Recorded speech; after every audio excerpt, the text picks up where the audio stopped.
క్రీస్తునందు మీకు శుభోదయం. మన దేవుడు ఎంత ఆలోచనపరుడు. మనము అవివేకముతో పొరపాట్లు చేసినప్పటికీ, ఆయన తగిన సమయం కొరకు కనిపెట్టి, దాని నుండి మనల్ని కాపాడుటకు, మనకు దుఃఖము కలగకుండా చేయుటకు, ఆయన ఎంతో ఆలోచన చేత ఏర్పాట్లు చేస్తూ ఉంటాడు. మానవులుగా కొన్నిసార్లు మనము ఆయన చిత్తము యొక్క లోతు, ఆయన ఆలోచన యొక్క విస్తీర్ణత తెలియకుండానే మనము పొరపాట్లు చేస్తూ ఉంటాం. కొన్నిసార్లు పరిస్థితులను మన యొక్క చేతుల్లోకి తీసుకుంటూ ఉంటాం. సొంత నిర్ణయాలు చేస్తూ ఉంటాం. వీటి వల్ల దేవుని యొక్క కార్యములకు ఆటంకం కలిగిస్తూ ఉంటాం. కొన్నిసార్లు ఆలస్యం అవటానికి కారణం కూడా అదే.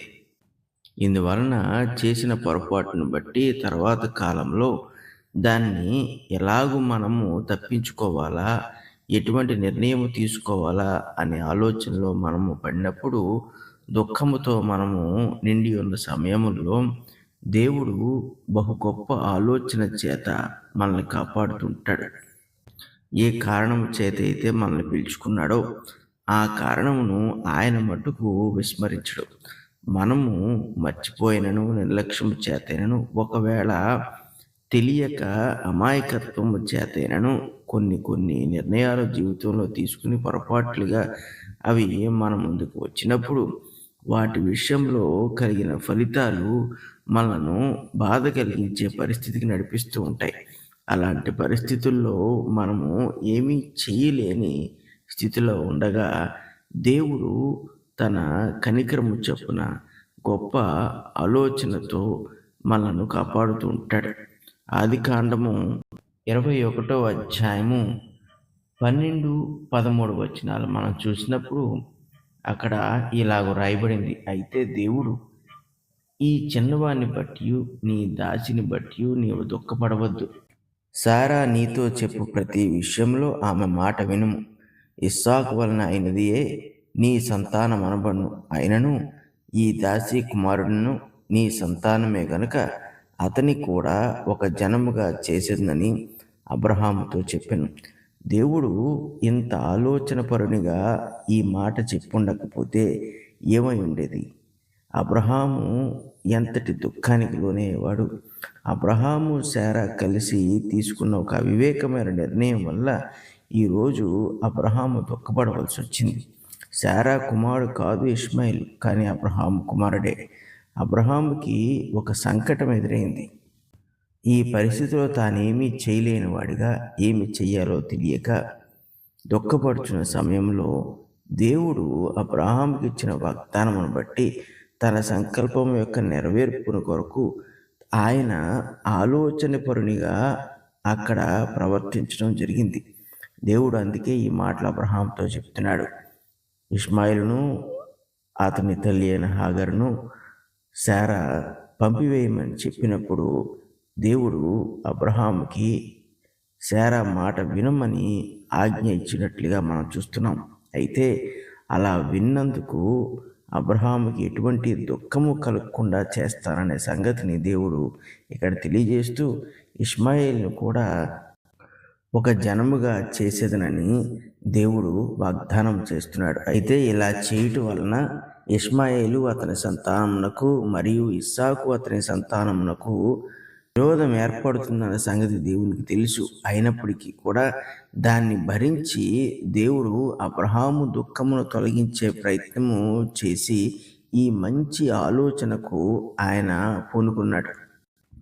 దేవుడు మన విషయంలో ఎప్పుడు ఆలోచన పరునిగానే ఉంటాడు.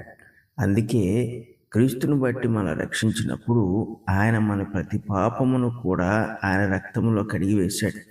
ప్రతి బలహీనతను తీసివేశాడు. ప్రతి తప్పిదమును, పొరపాటును, అవివేక సంబంధమైన క్రియలను కూడా ఆయన క్షమించి ఉన్నాడు. అందుకే మనము నిత్యజీవంకు వెళ్ళటానికి కొన్నిసార్లు మన యొక్క సొంత తెలివితేటలు అడ్డుగా వచ్చినప్పుడు కూడా దేవుడు మంచి ఆలోచన చేత వాటి నుండి మనల్ని తప్పిస్తూ ఉంటాడు. ఇటువంటి పొరపాట్ల వల్ల మనం దుఃఖపడకుండా ఉన్నట్లు దేవుడు ప్రత్యామ్నాయ మార్గాలు మనకి ఏర్పాటు చేస్తుంటాడు. దేవుడే ఇలాగూ ఒకవేళ ప్రవర్తించుకుంటే మనలో ఎవరము కూడా సంతోషంగా ఈ భూమి మీద జీవించలేం. మనము అప్పుడప్పుడు చేస్తున్న వాటిని బట్టి లేక తెలియక చేస్తున్న వాటిని బట్టి మనము ఎప్పుడూ దుఃఖంలోనే జీవిస్తూ ఉంటాం. దేవుడు మన బలహీనతలను, మన యొక్క అవివేకమును ముందుగానే పరిగణనలోకి తీసుకుని క్రీస్తు ద్వారా మనల్ని పిలిచినప్పుడు మనల్ని పరిశుద్ధపరుస్తున్నాడు. మనం చేసే నిర్ణయాలు కొన్నిసార్లు దేవునికి అనుకూలంగా ఉండవని ఆయనకు తెలుసు. అయినప్పటికీ కూడా వాటి నుండి విడిపించే ఆలోచన ఆయన యొద్ద మన కొరకు కలిగి ఉంటాడు. అయితే మనము చేసిన ఆలోచన యొక్క పరిణామాలు దేవునికి రాబో కాలంలో ఒకవేళ ఇబ్బందులు కలిగించొచ్చని తెలిసినప్పటికీ కూడా దేవుడు మన నిమిత్తము, మన దుఃఖము తీసివేటి నిమిత్తము వాటిని భరించుటకు సిద్ధ మనసు కలిగి ఉంటాడు. ఇంత మంచి దేవుణ్ణి మన పక్షముగా ఉంచుకున్నప్పుడు మనము ఎంత సంతోషించవచ్చో, ఆయనకి ఎన్ని విధములుగా కృతజ్ఞతాసు చెల్లించవచ్చో మనం ఆలోచన చేయొచ్చు. ఈ భూమి మీద ఎవరూ కూడా ఇంకొకరి కొరకు ఈ రీతిగా ఆలోచన చేయలేరు. ఎందుకంటే ఒకటి, వాళ్ళకు మనసు ఉండకపోవచ్చు. 2, మనసున్నా కూడా ఇలా ఆలోచన చేయుటకు వాళ్ళకి శక్తి సామర్థ్యాలు సరిపోవు, జ్ఞానం సరిపోదు. కాబట్టి దేవుడు మన పక్షంగా ఇలాగా మంచి ఆలోచన పరునిగా ఉన్నప్పుడు మనము ఆయన బట్టి ఎంతో సంతోషించాలి. ఆయనకు రుణస్థులమై ఉన్నామన్న సంగతిని మనం గ్రహించి మనము ఆయన కొరకు జీవించే ప్రయత్నం చేయాలి. అందుకే అబ్రహాము ఈ సందర్భం మొదలుకొని తర్వాత దినముల్లో దేవునికి మరి ఎక్కువ నమ్మకంగా జీవించడం జరిగింది. ఆ తర్వాత ఇస్సాకుని బలిగా ఇమ్మని అడిగినప్పుడు కూడా అబ్రహాం అందుకే వెనకడుగు వేయలేదు. దేవుడు నమ్మదగిన వాడని, ఆలోచనపరుడని అతను ఎరిగి ఉండి ఆయన ప్రతి విషయమునకు లేక సమస్యకు పరిష్కారమును లేక ప్రత్యామ్నాయమును కలిగి ఉంటాడన్న సంగతిని బాగుగా గ్రహించగలిగాడు. ఇటువంటి అనుభవంతో ఇస్సాకుని దేవుని కొరకు తన హృదయమందు అర్పించగలిగాడు. ఇలాంటి జీవితమును అబ్రహామును పొందుట వలనే అతడు విశ్వసించు వారందరికీ తండ్రి అయ్యాడు. ఇందుకు ప్రధానమైన కారణము అబ్రహాములో లేదు, కానీ ఆలోచనపరుడైన దేవునిలో ఉన్నది. మనము ఎన్నిసార్లు దేవుని విషయంలో పొరపాటుగా ఆలోచన చేసినా, ఒకవేళ పొరపాటుగా క్రియలు చేసినా, పొరపాటుగా మన జీవితం విషయంలో సొంత నిర్ణయాలు తీసుకున్నా, దేవుడు వాటన్నిటినీ పరిగణలోకి తీసుకుని సమయం వచ్చినప్పుడు మనకు ఆ యొక్క నిర్ణయాలకు పరిణామాలు అర్థమైనప్పుడు దేవుడు ప్రత్యామ్నాయం ఏర్పాటు చేసి మనలను ఆయనకు తగినట్లుగా నడిపించుకుంటూ ఉంటాడు. ఇందువలన మనము దేవుని విషయంలో బహుబలవంతులుగాను, విశ్వాస విషయంలో శక్తివంతులుగాను ఉండగలుగుతాం. విశ్వాసము ద్వారా దేవుని యొక్క పరిపూర్ణత మనలో ఎప్పుడైతే ఏర్పడుతుందో అప్పుడు దేవుడు మన ద్వారా చేయించుకునే క్రియల ద్వారా ఆయన బహుగా మహిమపరచబడుతూ ఉంటాడు. ఆయనే తన మహిమకు కారణమవుతూ ఉంటాడు. దేవుని గూర్చి ఇటువంటి అనుభవాలు పొందని పక్షములో దేవుడు కోరుకున్న వ్యక్తిగా ఒకడు కాలేడు. పరిశుద్ధులకు తండ్రి, కృపగల దేవ, మీకు స్తుతులు స్తోత్రాలు.